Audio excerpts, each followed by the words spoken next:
Hi, my name is Beatriz de Oliveira Segado. My article was posted on the New York Times in 2007. The title is Young Athletes Turn to Sports Psychology, and it was written by Bill Pennington. To summarize the article a little bit, it started off by telling the story of a 9-year-old gymnast who developed the fear of jumping from one bar to the other, and her mom looked for a sports psychologist and they helped her get over that fear. But with that, he also helped her improve her performance as a gymnast. Like, she ended up winning competition after competition and having her share of awards. And then throughout the article, the focus kind of shifts to, they talk about how the root of kids having to look for sports psychologists are because their parents and their coaches put too much pressure on them, especially because they're kids, and that fear of failure and fear of not doing the right thing or losing pushes them to the edge, up to the point where they have to look for sports psychologists to become either better at their sport or lose some fear, like the 9-year-old girl. And so that's pretty much the root of the problem of why kids have to look for sports psychologists.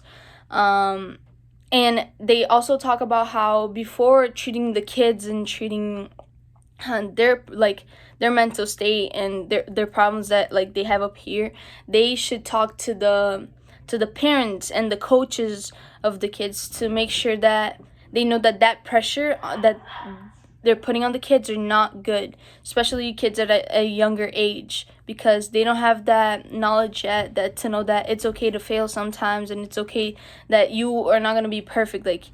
You can't expect your kid that's a 9-year-old to play like a professional soccer player or a professional baseball player, because that's not how it should be. And that's what most parents do sometimes. They put that pressure on the kids that if they're not that good, they're not good enough. Some strengths are that the article was very informative, and it was always backing up the information with quotes by doctors or by done research on it. Another strength is that it explains the root of the problem. It doesn't just, oh, this is the problem and this is how we're gonna fix it. It backs up the information talking about how it started, and it also tells you how to fix it, which is looking for help.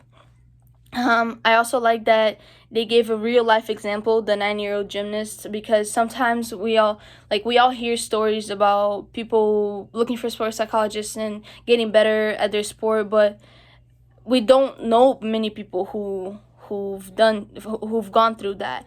So giving that story, I think that it was a really nice touch to back up the information even more. And it was also a very professional article, which was expected. It was posted on the New York Times. And there's only two weaknesses that I noticed, really.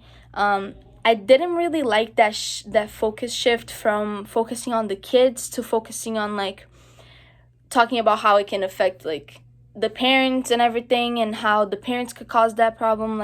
I know that sometimes it's needed to back up the information with knowing how it started, but the way they did it, the way they positioned that shift, it wasn't really that cool, so I didn't like that. And it's also not a really long article, so it couldn't go as in depth and explain more as to why certain things happen.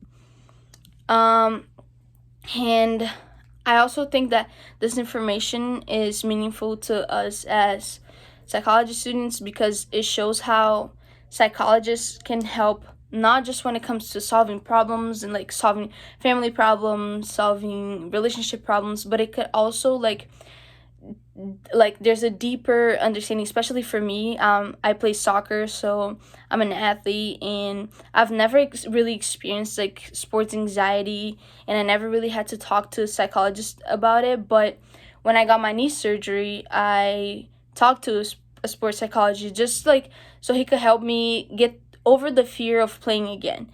and I think that that was really helpful for me. And it's also for us to understand that psychology has a way deeper meaning than just like what we're used to knowing. Thank you.